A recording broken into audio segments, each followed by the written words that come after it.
The Chairperson, Standing Committee on Information, Communication and Technology.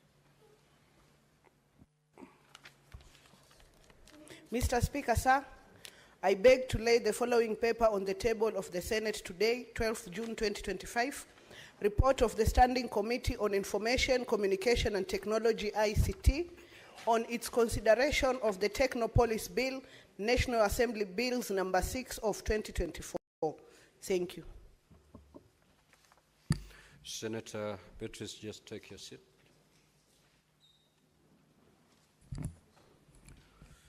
Now, honorable senators, Senator Mundigi, you're out of order.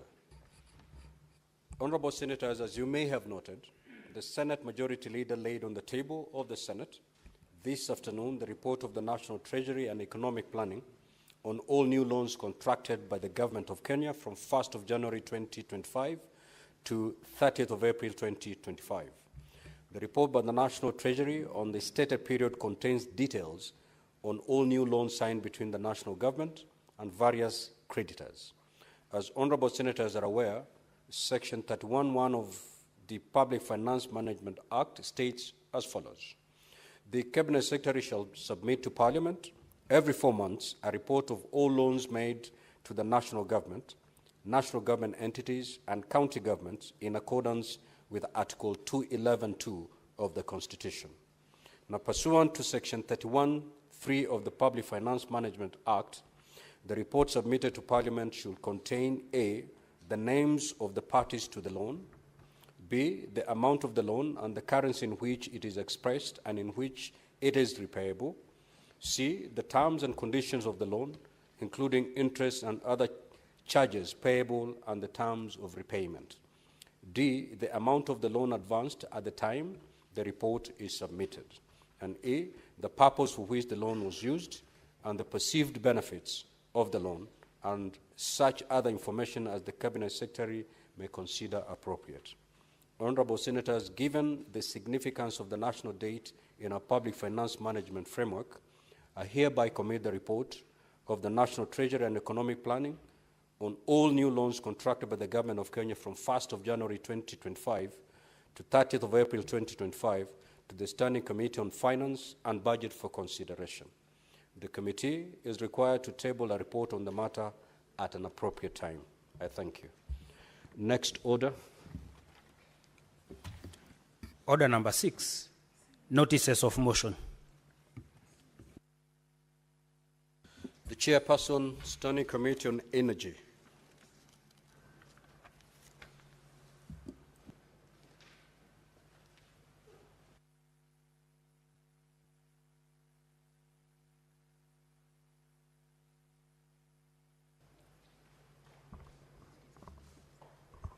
Thank you, Honorable Speaker. Honorable Speaker, I beg to give notice of the following motion, that the Senate adopts the report of the Standing Committee on Energy on inquiry into the shortage of smart energy meters in Kenya and the potential for their local manufacturing, laid on the table of the House of Senate today, Wednesday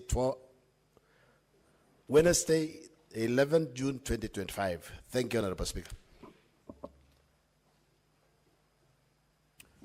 Before I ask the clerk to call the next order, I have this communication to pass. Honorable Senators, kindly take your seats.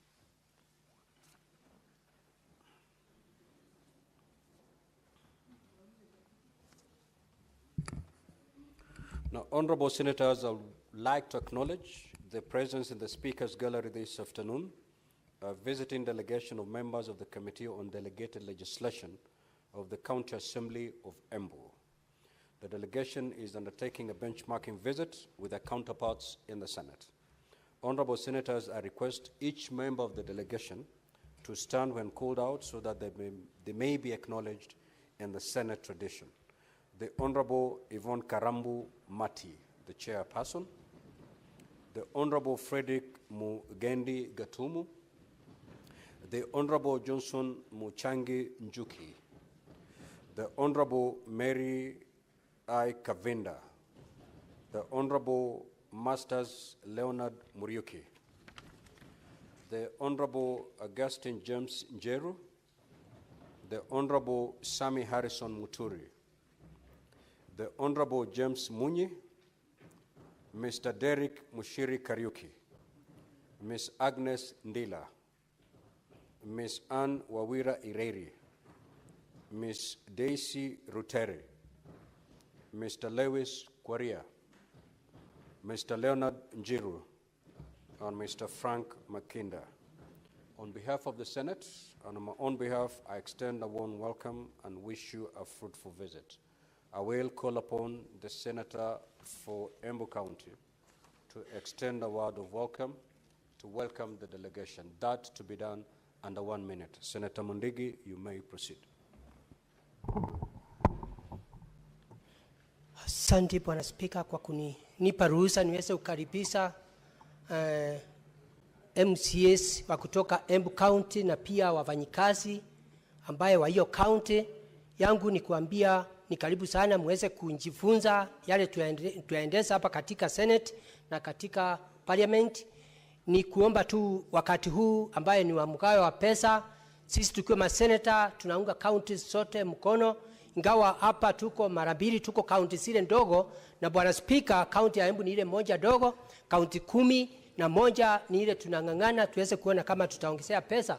Yangu ni kwa MCA, kama tutaweza kuongezea zile pesa na pia budget ile tunataka ile tuweze kupata pesa bilioni 4 na kitu, ningeomba muweze kusiangalia njia ile inafaa. Kwa hiyo Senator Omogen na ile county zingine inaunga mkono, na zile county kubwa, county ya Embu ni ile iko na shida nyingi sana juu ya pending bill na wage bill, na pia nataka nihakikishie nyinyi kama tutaweza kupata zile pesa, Bwana Speaker, mambo ya maji, mambo ya ECD na pia mambo ya elimu na pia mambo ya parapara tutaweza kutimiza, na najua MC wa Embu wataweza kufanya kazi ile inafaa. Kwa hivyo Bwana Speaker, na wakaribisha, na kama hizo pesa itaweza kupatikana muweze muangalie na mfanye kazi vizuri na oversight. Na kwa hivyo Bwana Speaker, ni asante sana. Ni mimi Senator wa Embu County Alexander Munyi Mundigi daktari. Thank you, Honorable Senator. Senator for Kilifi County, please take your seat. Senator Mazayo.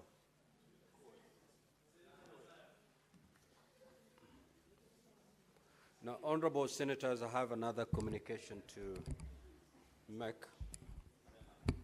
I have the following communication to make arising out of points of order raised relating to a personal statement that was made by the Senator for Nakuru County, Senator Tabitha Karanja Keroche MP.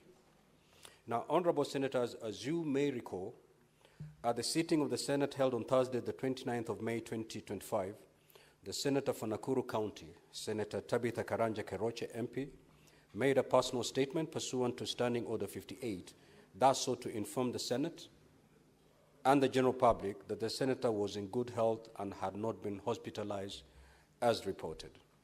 In the statement, the Senator indicated that there was a smear campaign orchestrated by the Governor for Nakuru County, who is using public resources to malign her character. Upon the Senator's conclusion of her statement, I drew the attention of the Honorable Senators to the provisions of Standing Order 101.1, which states as follows. Majority Leader, you may walk in. This is fairly long.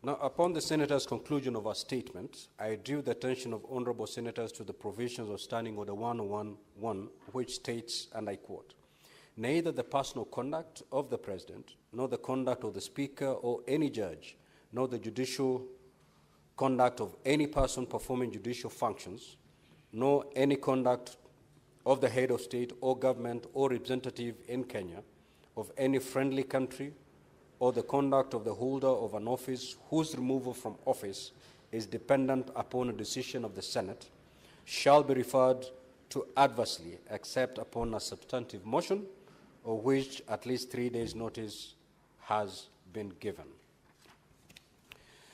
This prompted several points of order from Senator for Kakamega County, Senator Dr. Boni Halwale, MP, the Senator for Nairobi City County, the Honorable Senator Edwin Sifuna, MP, and the Senator for Narok County, the Honorable Senator Ledama Olekina, MP.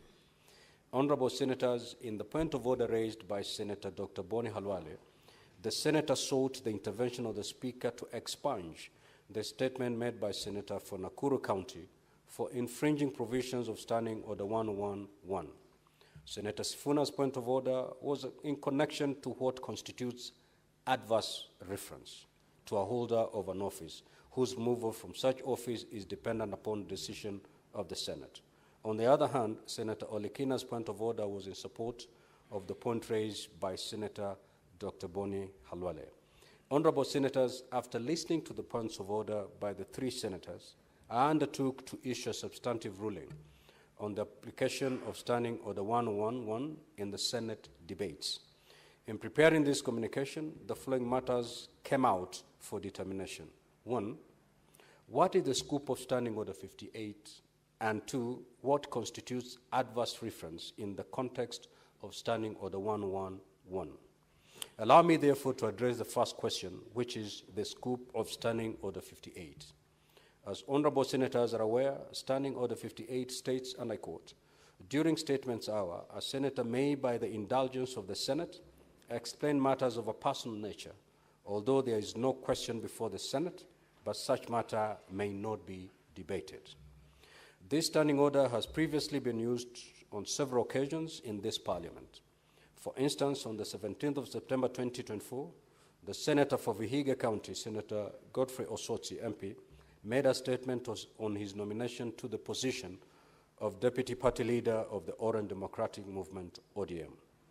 In the statement, the Senator's comment centered on his elevation to the said position and the heavy responsibility placed on him to assist in steering the party's policy and direction on pertinent issues affecting the country.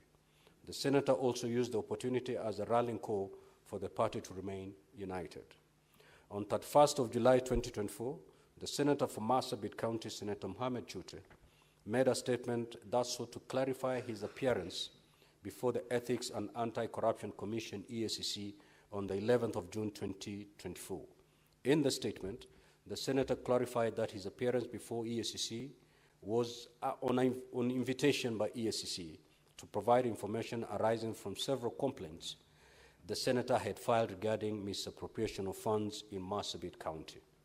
In another instance, on the 2nd of May 2024, the Senator for Nandi County, Senator Samson Chirange, MP, made a statement concerning the denial of access to his verified X, formerly Twitter, account.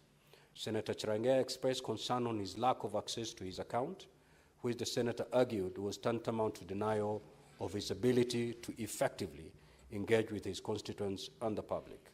Now, honorable senators, ordinarily, personal statements in the Commonwealth are mechanisms that provide a limited opportunity for members of Parliament to explain matters of a personal nature. By practice, personal statements are not subject to intervention or debate on account that they are personal. As such, therefore, the contents of the statements are submitted to the Speaker to ensure that they are confined to matters of a personal nature, and the members granted leave by the Speaker to make such statements are not allowed to depart from the approved text. The approval of such statements is given with a high degree of caution on the part of the Speaker to ensure that parliamentary proceedings remain focused and not derailed. In this respect, honorable senators, personal statements, as Standing Order 58 implies, should be giving explanation and should be restricted to a specific matter that a senator wishes to explain. While the facts of the matter may be stated briefly, this should not stray into general arguments or seeking responses. These are the parameters that have been and will be applied when considering requests for personal statements. I urge all honorable senators to observe them when preparing personal statements. Now, honorable senator, the second question that required my determination is what constitutes adverse reference in debates within the meaning of Standing Order 111. As honorable senators are aware, adverse reference in the context of parliamentary debates means unfavorable or defamatory statements or allegations of an incriminatory nature against individuals or institutions. Standing Order 101 is a safeguard measure that protects individuals who are not in the Senate and therefore lack the privilege to defend themselves. This is rooted in the principle that those who are not present in the Senate and hence cannot respond to comments made by honorable senators are not targeted or maligned in the course of proceedings.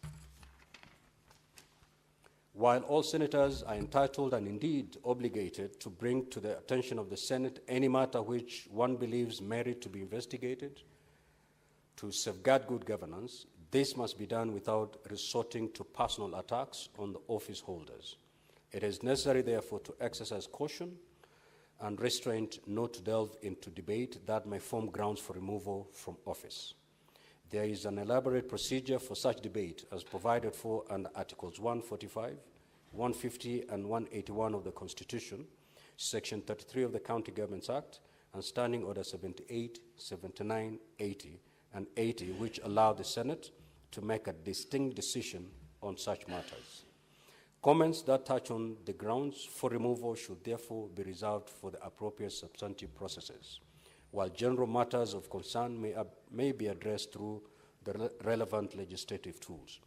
Honorable Senators, going forward, therefore, I expect that we adhere to the provisions of Standing Order 101 in debates in the Senate. Moderation, civility, and restraint are some of the hallmarks of parliamentary debate. It will be out of order for any senator to make adverse reference to the conduct of office holders referred to in the standing order without a substantive motion.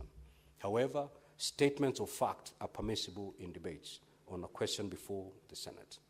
As regards the application of Standing Order 58, statements must be confined within the scope I have highlighted, and they must be submitted to the Office of the Clerk for processing.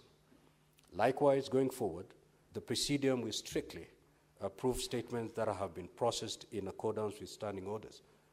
For avoidance of doubt, the Chair will not entertain requests for approval of statements while seated in the chamber. The Senate is therefore guided accordingly. I thank you, Honorable Senators. I thought this statement is elaborate enough. Yes, Senator Fernandez. Thank you, Mr. Speaker. I need your guidance on a number of issues. While I appreciate, and as a member of this House, I will abide by your directions. So, Speaker, what troubles me is whether a witness can discuss the conduct or the state of a member of the Senate who sits in the Senate. Because, Mr. Speaker, I need your guidance. When you look under Article 125 and Article 124 on committees and on compelling of witnesses, and Mr. Speaker, looking at Article 96, as 96, Article 96, 4, the Senate shall participate in the oversight of state officers by considering, among others. So, Mr. Speaker, I really wanted your guidance that whenever we invite witnesses to appear before the House, under standing orders, looking at a standing order 101, and in your power of standing order number 1 of the standing orders, do they have powers to discuss the conduct of members of the Senate who are sitting in plenary, whether they are present or absent, Mr. Speaker, so that we are aware, so that is it possible, because, Mr. Speaker, I'm at a loss that I cannot discuss the Senator of Nairobi, for example, substantively, without a substantive motion. So, Mr. Speaker, in that same spirit, one of the witnesses yesterday purported, and I'm happy and I'm grateful that you did stop that, pursuing that line, but is it possible to strike it off the record of the Senate, those comments that were made in bad faith? Because, Mr. Speaker, the principles of natural justice demands that you must hear both sides of the story, Mr. Speaker. Therefore, I'm requesting humbly that those comments were made in bad faith by the cabinet minister in charge of Interior, Mr. Speaker, with a lot of tremendous strength. In fact, when I was in school, he never taught me. He was among the librarians in the law school that I was there, Mr. Speaker. And even the allegations is that he was doing STGs in some of the classrooms, Mr. Speaker. So, Mr. Speaker, I really want that matter to be put to rest. Because the clients, a number of clients, including the great fathers of Nandi, have never slept throughout the night. Because they know me as one of the brilliant, hard-working, top-performing senators of this Republic of Kenya, Mr. Speaker. Can you issue a directive that whenever a witness appears before you in plenary, and I'm happy, Mr. Speaker, I'll be eternally grateful for what you did. Even before our committees, the chair of roads, before any committee, Mr. Speaker, can you direct that the witness does not have power to discuss any conduct of any member, either in plenary or in any other form, Mr. Speaker? Then, as they say in Catholic, sema neno moja tu na roho yangu itapona. I thank you, Mr. Speaker. Yes, Senator for Nairobi City County. Yeah, Honorable Speaker, now that we are discussing the question of specific substantive motions, if you look at Standing Order 101-4,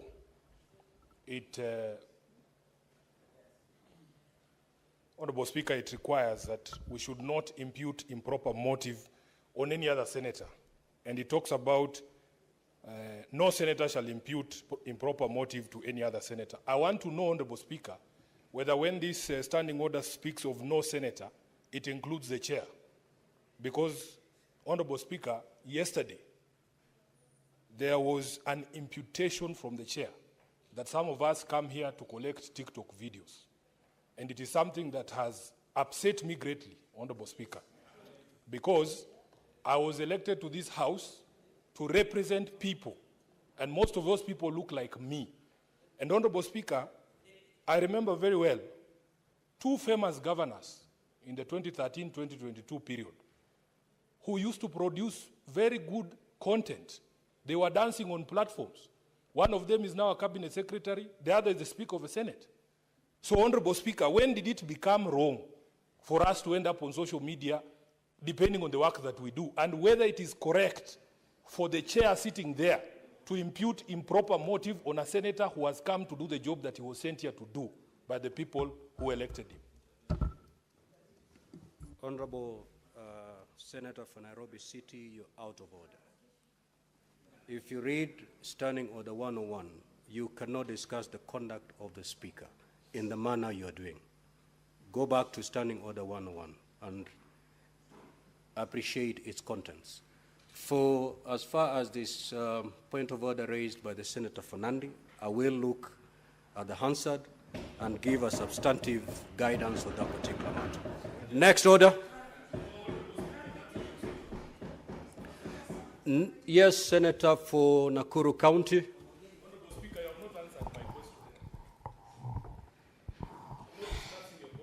Senator for Nairobi County, I have clarified on that particular matter, and that is the position of the chair. Senator for Nakuru, proceed, please. Thank you, Mr. Speaker, sir. Senator for Nairobi, thank you. Maybe. Thank you. Proceed. Yeah.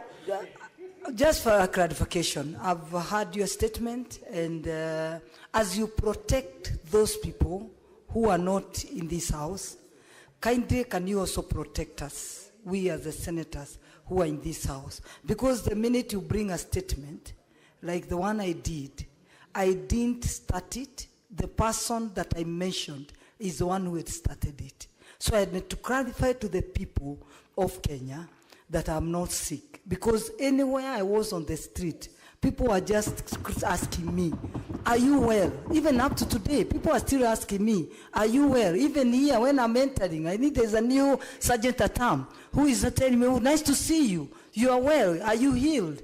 So I had to come and really make a clarification so that Her Excellency Susan Kihika should not go again on a live television and start claiming that her senator is sick just because I'm doing my job diligently and wishing him even to die, that I'm 3 minutes to the grave, and where I'm only doing my job, and she's feeling the pinch of the oversight role I'm playing in Nakuru County. So that's why I came. But I can never start anything and mention her name here if didn't come from the public. So I came here because that thing came from the public, and I wanted to clarify to the people that I'm well. And senators, I repeat it again, I'm healthy and fit, and you can even, like a host, and you can even look at me, and I've never been sick, and I thank God. And those who are sick in hospital, we continue praying for them to get well. But anybody who can wish anybody to be sick, that person must be sick up here. So I sit well. Senator Thank you, Mr. Speaker, sir. Senator for Nakuru, I can assure you that balance will be guiding on the applicability of 101. Yes, Senator for nominated Senator Veronica, certainly it's not a point of order. Honorable Speaker, is it in order for the Senator for Nakuru to almost put a censure on the direction you have read in the communication you've given to the House? Senator Veronica, I've already guided the Honorable Senator. It is very wrong for her to continue while she knows she actually went on the same TVs and actually spoke on the personal issues of the governor for Nakuru. Senator Veronica, let us not generate this into an argument. Senator Fernandez, just have a seat, Senator Veronica. Senator for Nakuru. Senator for Nakuru. Senator for Nakuru, I've given you a lot of latitude to ventilate your matter, and I've advised you, because what I picked from your lengthy intervention is, as we seek to protect, we are not really protecting, but this is what you say. As we seek to protect those who are not in the House, we should also not lose sight on protecting those who are in the House. I am quoting what the senator said.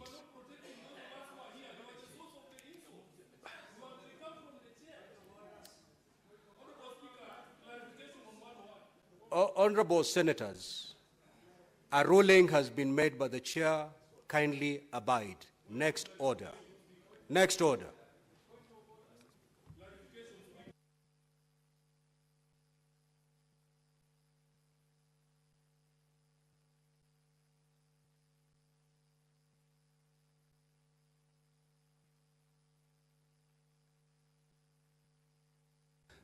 The chairperson, Jailak, you may proceed to table your report.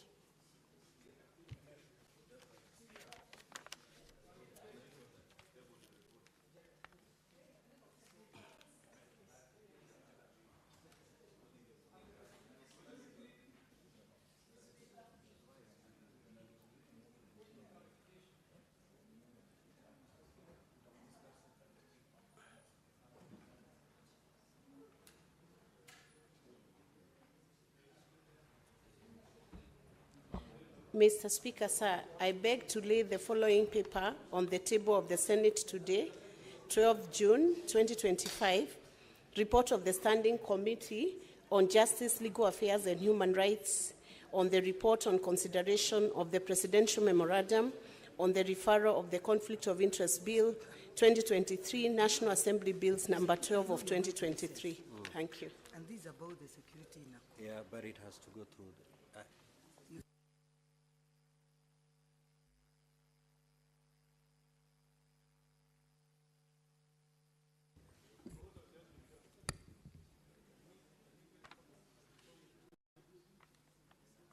Secretariat, can you make copies of the report that has been tabled by JLAC available to all honorable senators? Next order. Order number 7, questions and statements. Statement pursuant to Standing Order 53-1, the Honorable Senator Hamida Kibwana.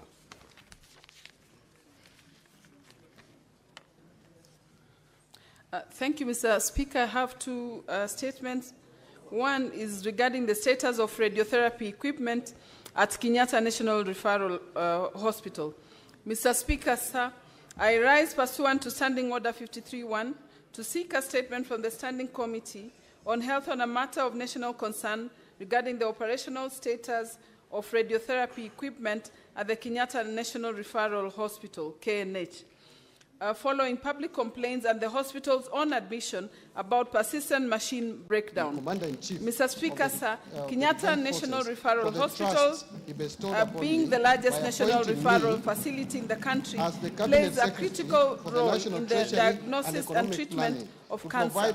However, recent concerns raised by patients and advocates indicates that essential radiotherapy machines include linear accelerators are frequently non-functional or completely broken down, leaving hundreds of patients in distress and without access to timely cancer treatment. The hospital, too, via a press release on 28 May 2025 by the AG to water and sanitation, and also by the Chief Executive Officer, Acting Chief Executive Officer, admitted that the linear accelerator LINAC machine has failed.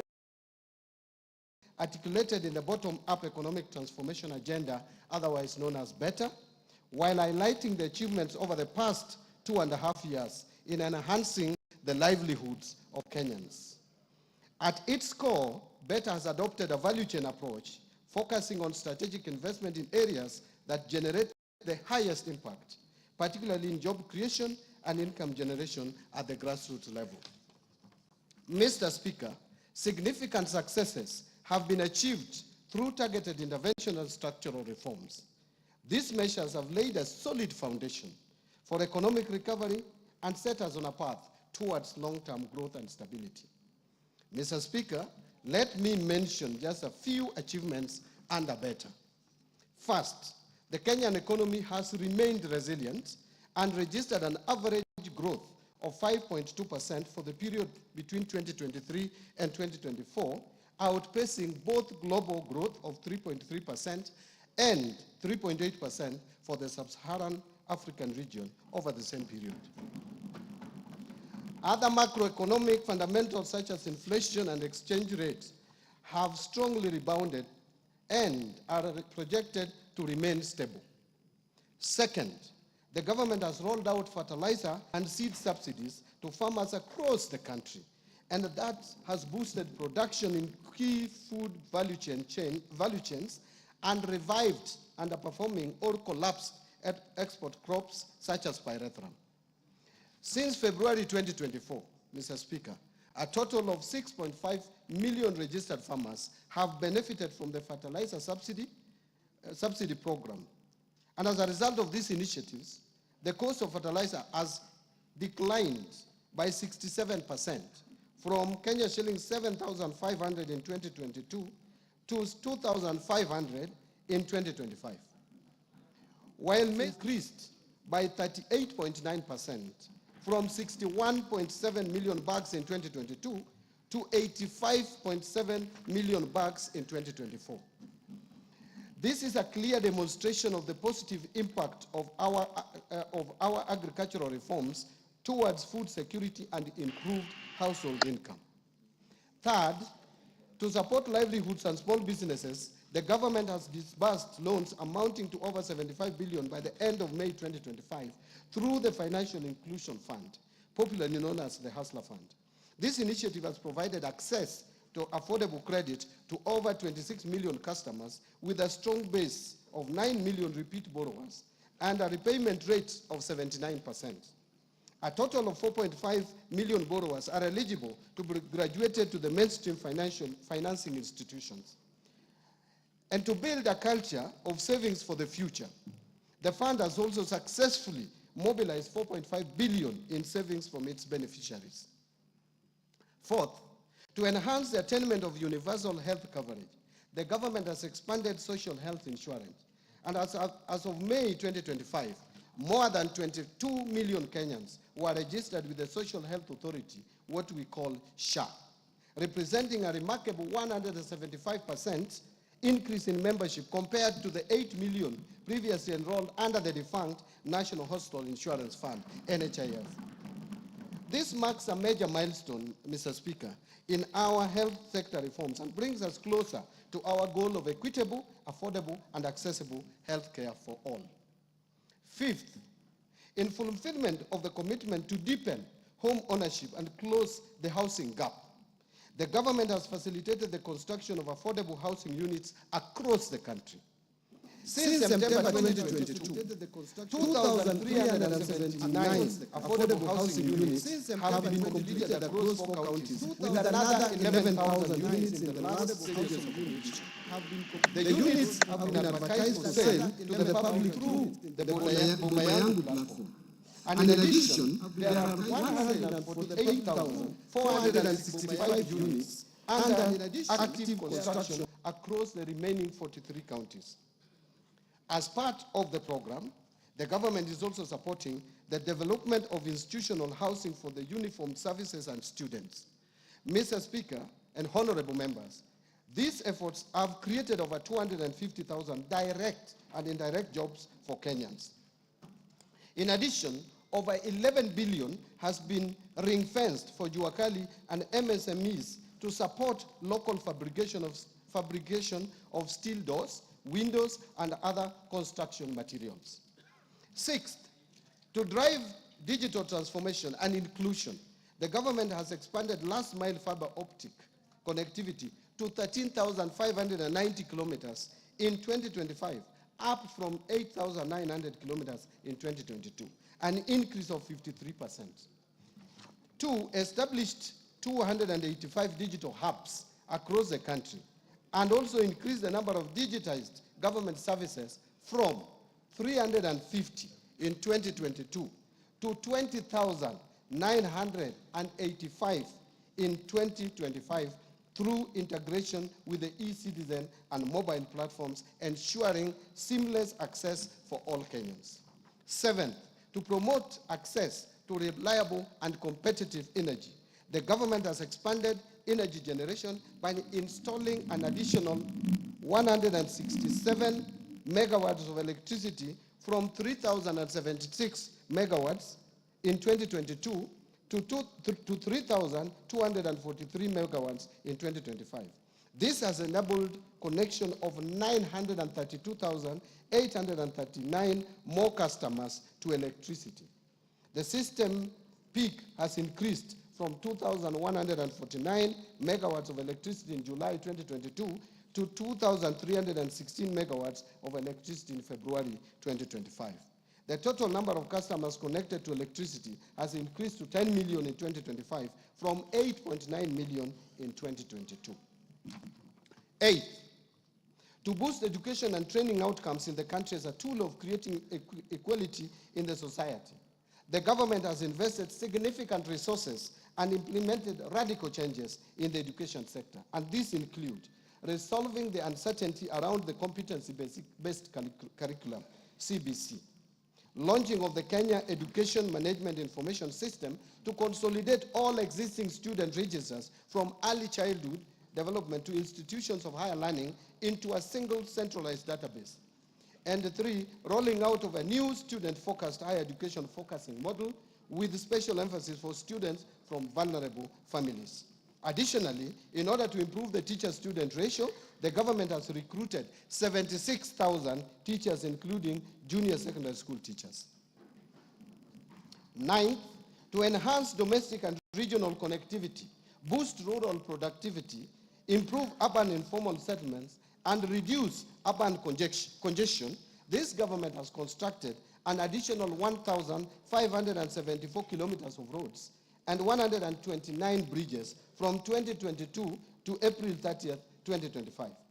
Further, the government has rehabilitated an additional 212 kilometers of roads and periodically maintains 126,177 kilometers of roads. 10, the government has also made significant progress in expanding social protection through the Inua Jamii Cash Transfer Program. From 2022 to 2025, the number of households with orphans and vulnerable children receiving support has increased by 65% to 428,000